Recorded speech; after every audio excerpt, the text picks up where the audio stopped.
आइए फिर से लौटते एक नई कहानी के साथ। स्त्री का घर इमोशनल कहानी। तुम्हें कितनी बार बताया है मेरे तैयार होने से पहले मेरा नाश्ता तैयार होना चाहिए। शादी के 25 सालों बाद भी मुझे क्यों बार बार एक ही बात बतानी पड़ती है। लता, तुम्हें क्या है? तुम हो आराम से घर पर रहोगी, मुझे काम पर जाना पड़ता है। तुम हो कि हमेशा बेवकूफ़ जैसी हरकत करती हो। अगर तुम ये जानबूझकर करती हो तो याद रखना, मुझसे बुरा कोई नहीं होगा। आज भी प्रशांत का पारा चढ़ा हुआ था। इन कटु शब्दों में अपना गुस्सा उतारते हुए गीला तौलिया कुर्सी पर फेंकते हुए प्रशांत गुस्से से लता की तरफ देखने लगा। लता के लिए प्रशांत का ये बेवजह गुस्सा कोई नई बात थी। वह महीने में 3-4 बार ऐसे ही लता पर बरस पड़ता था। पहले पहले लता उसका विरोध किया करती थी, लेकिन जब कई साल तक प्रशांत में कोई बदलाव नहीं दिखा तो लता ने खुद को ही बदल दिया। अब प्रशांत के कुछ भी कहने से लता को कोई फर्क नहीं पड़ता था। प्रशांत की हर बात को चुपचाप सिर नीचे झुकाकर सुन लेती थी। शादी के पहले 5 साल तक लता ने पूरी कोशिश की थी कि प्रशांत को बदला जाए, लेकिन फालतू का गुस्सा करना और बंद में लता को भला बुरा कहना, यह मानो जैसे उसकी आदत बन गई थी।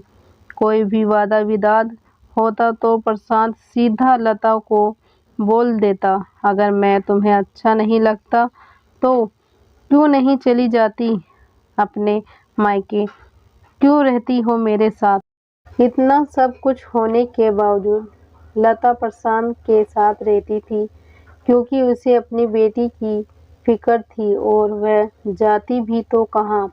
अपने बूढ़े हो चुके माँ बाप को इस उम्र में परेशान करना नहीं चाहती थी। समाज और लोग क्या कहेंगे, ये भी तो उसे देखना था। वह इतनी पढ़ी लिखी भी तो नहीं थी कि खुद जाकर कोई नौकरी कर सके और अपना और अपनी बेटी का पालन पोषण कर सके। लता को अब अपनी फिक्र नहीं थी, उसको फिक्र थी तो बस अपनी शादी लायक हो रही बेटी की।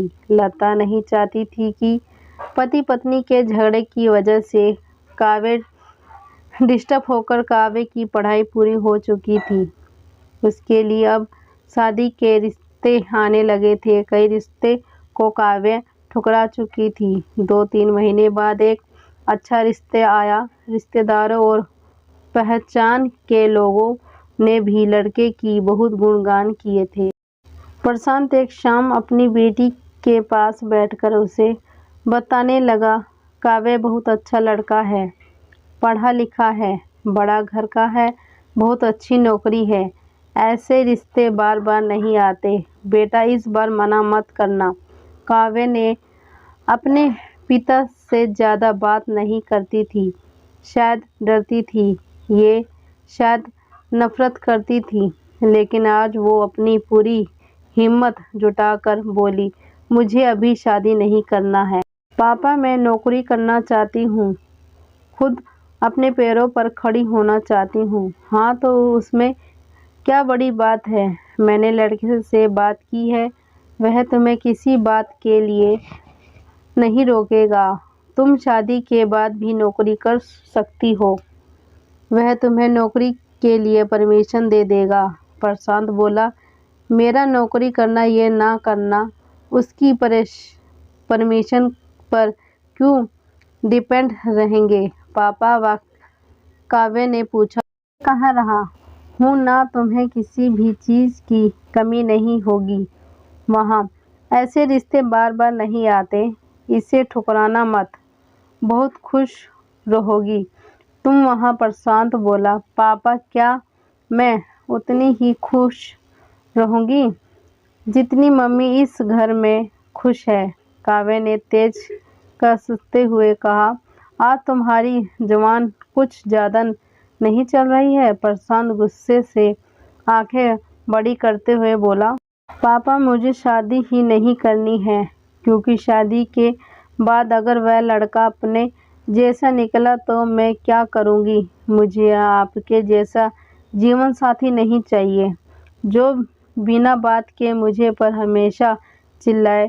मुझे कुछ भी अपनी पसंद का लेना हो तो 10 बार सोचना पड़ेगा, कहीं वह नाराज ना हो जाए। मेरी तबीयत कैसी भी हो उसे परवाह ना हो।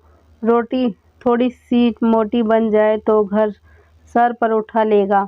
उसकी चेक बुक ना मिले तो मेरे सी दोष निकालेगा और हर छोटी मोटी बात पर मुझे मायके जाने के लिए कहेगा। काव्य ने अपना दिल खाली करते हुए पापा से सब कहा दिया। प्रशांत का गुस्सा 7वें आसमान पर था, लेकिन उसके मुंह से एक भी शब्द नहीं फूट रहा था। वो काव्य की बातें सुन रहा था।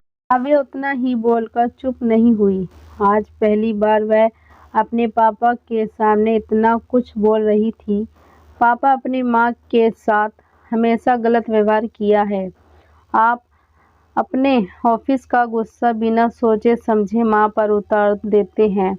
कभी इस बात की परवाह भी नहीं करते कि उन्हें कैसा लगता होगा। आपकी बातें सुन सुन के माँ ने अपना स्वाभिमान खो दिया। शांत आज पहली बार अपने किए पे बर्ताव को महसूस कर पा रहा था। वो इतना ही बोल पाया, जो तुम्हारा मन है वो करो, मैं तो इतना बुरा ना हूँ। काव्य ने प्रशांत का हाथ पकड़ा और बोली, पापा मुझे सिर्फ एक सवाल का जवाब दे दो। क्या आप चाहेंगे कि मेरे पति आप जैसे हो? अगर आपका जवाब हाँ है तो कर दीजिए मेरा रिश्ता आज ही, और ना हो तो मुझे आत्मनिर्भर बनाने दीजिए। कुछ भी ना बोल पाया और वहाँ से चुपचाप बाहर चला गया। आज उसे लता के सामने जाने में शर्म आ रही थी। चलते चलते उसकी आंखों से आंसू बह रहे थे। प्रशांत ने आज से अपने आप को बदलने का निश्चय किया। अगले दिन से लता ने अपने पति को काफ़ी बदलाव देखा। वह सोचने लगी कि जो हिम्मत काव्य ने दिखाई है, वह हिम्मत अगर मैं पहले ही दिखा देती तो शायद आज परिस्थितियाँ कुछ और होती। अब काव्य पढ़ लिख कर अच्छी नौकरी करने लगी थी और 3 साल बाद उसके लिए एक अच्छा रिश्ता आया। और उसकी विदाई पर प्रशांत बोला, बेटा तू हमेशा खुश रहेगी, क्योंकि तेरा पति में तेरे बाप जैसा नहीं है। प्रशांत की ये बात सुनकर लता और काव्य की आंखों में आंसू बहने लगे हैं। दोस्तों, हमारे समाज में औरतों को भले ही देवी का दर्जा दिया जाता है, लेकिन वह सौगंध तंत्र नहीं दी जाती जो उन्हें देनी चाहिए। उन्हें बचपन से ही बताया जाता है कि वह पराया धन है। स्कूल से आने में देर हो जाए तो पिटाई मिलती है। मोबाइल पर बातें करते हुए दिख जाए या खिड़की से झांकते हुए दिख जाए तो शक किया जाता है। माँ बाप का घर तुम्हारा नहीं है, पति का घर ही तुम्हारा घर है।